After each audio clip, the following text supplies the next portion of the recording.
Hi everyone, I'm Jacob, and I spent the last year in Lilongwe, Malawi, working for the National Youth Council there. And I wrote a lot of reports and did a lot of administrative stuff, which I'm not going to tell you about today. Instead, I wanted to just tell you a few stories of my time there. And the first starts actually the night before I left.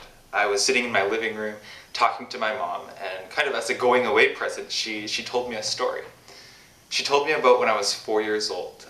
Our family moved to Chicago for my dad to go to grad school.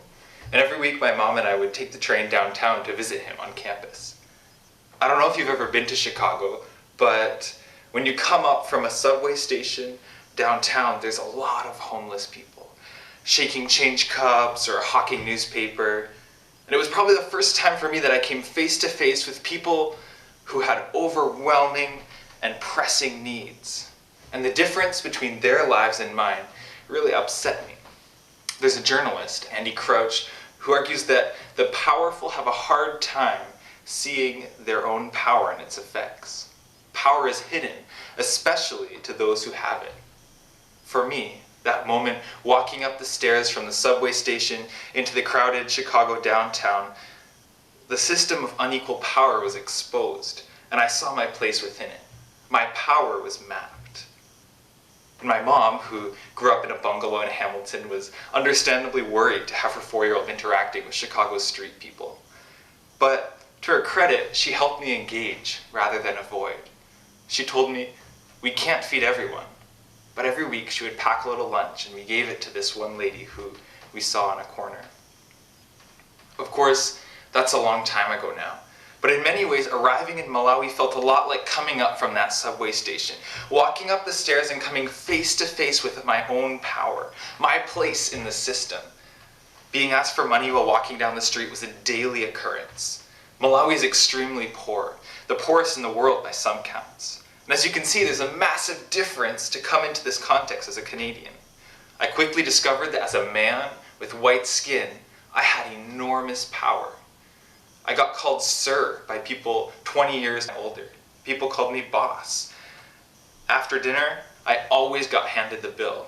And at lunch, regardless of when I arrived, I was served first. Based on sex and race, two traits that I'm unable to change, I had power. And there are several moments this year that, like walking up from that subway station, mapped the contours of my power. Moments where the hidden dynamics were revealed. And I want to tell you about 3 of these moments. The first came not long after we moved in. I lived in a giant house with a beautiful garden and a high wall. We had a big red gate, and we had staff, a gardener, a maid, and security guards. This seemed like such exorbitant luxury to me. What kind of 22-year-old has security guards? And at first, I acted as though blind to the difference. Every day I'd stop and take 10 minutes to talk to our guards. They became my first and finest teachers of Chichewa. Every night I'd make a little further in conversation, and we laughed at the words I forgot. A couple times I taught them how to use a computer, and we took brilliant pictures like these. One morning, after a few weeks, one of our night watchmen, Matthew, gave me a folded letter. I, Matthew, would like to inform you, my friend, and my boss, Jacob, that my wife are sick. She was at Kamuzu Center Hospital since last night. The main point of writing this letter, I want you to borrow me money of 2,000 kwacha by month end. I will give back your money. Please, Jacob, help me. Things are not good. Please help me, Jacob. My power, which had been hidden in our interaction up until then, was suddenly clear. 2,000 kwacha is $5, almost unnoticeable for me. But for Matthew, this was close to a life or death situation. I had a choice to make. How would I use my power? In the end, I chose to trust Matthew's words and respect his vulnerability. But the moment also revealed the limitations of my power. While I was happy and able to give Matthew the money for his wife's hospital bill, I was powerless to change his income, his wife's susceptibility to disease, or the drought that had caused food prices to go up so much. This too had been hidden. I couldn't feed everyone. Over subsequent months, I got to know the guards better. Our interactions uncovered different places where I had power and they did not.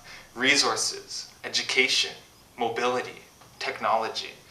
Salaries for guards in Malawi are pitifully low, maybe $75 a month, with bosses and managers taking a cut as well. Most of the guards send a good chunk of their paycheck home to parents and siblings, leaving them with little for their own families and needs.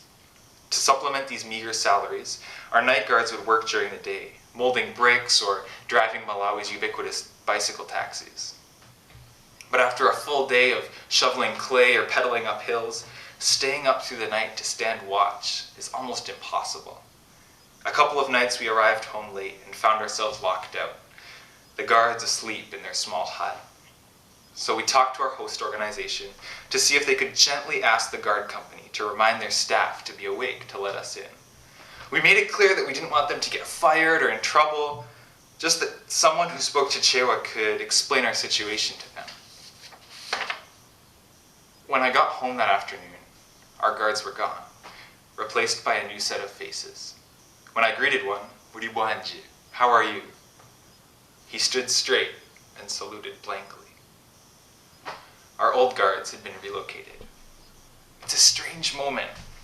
Those of you who were responsible or concerned for my safety are probably relieved. But I was upset, and it took me a while to figure out why. Yes, I had lost some friends, but that was only part of it. Eventually, I realized that the interaction had revealed something crucial. It was hidden to me, but obvious to them the entire time. That behind all our Chichewa lessons, conversations about loved ones, behind every cautious appeal for malaria medication, was the reality. I could have you removed any time I wanted. Suddenly my power was transparent, its awful shape and size mapped for me to see. How could I pretend to have a meaningful relationship with someone who I could have removed at whim? This was a totally different kind of power. And in this case, I leveraged it to increase my own personal security. I recognized that the situation was complicated, but I couldn't help but feel that I hadn't used my power well. Of course, life went on and I slowly started getting to know the new guards. But the question continued and continues to haunt me. All this power and privilege, how do I use it well? The closest thing I have to an answer came just a few weeks before leaving Malawi. I got sick and spent a whole day in bed coughing. And when I went back to work the next day, I felt awful. So after work, I decided to head to a clinic. A bus got me halfway there and I had to walk the last 15 minutes. As I walked, suddenly behind me came Matthew on his bicycle. A total coincidence. I hadn't seen him for months, and I learned that he was now guarding at the president's house. I asked about his family and eventually told him my situation, that I was headed to the clinic. Horrified that I would be walking, he told me to get on the bike and taxi me the rest of the way there. When we arrived, I offered to pay him. And he looked at me and said, "Jacob, no." Then looking down, he added, "This is your bicycle." And just for a moment, things were different. My money had no value compared to his generosity. The hidden dynamics of power were again clarified. But this time I had little power, sick and weak, with no way to get where I wanted to go. And Matthew had a bicycle, the ability, the power, to get me where I needed. How did he use his power? This is your bicycle. Most days, Matthew used his power to cart people around for absurdly small amounts of money. But to me, he said, "This power I have, it isn't for sale, it's for you." And it's only a moment, right? He left me at the gates of one of the best clinics in the country, and I left him cycling off, now late for the cold, long, dark shift of the night watchman. But like the moment before, the sheet had been pulled back and power was revealed.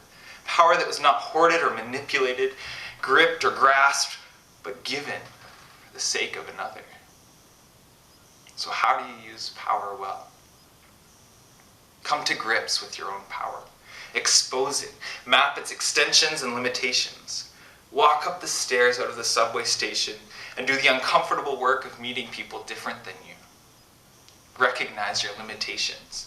Admit that you can't feed everyone. but be willing to engage anyway. And once you've understood the sum of your power, leverage it for others. Whether it's a $30,000 degree or an old bicycle, learn to get up under people and say, this is for you.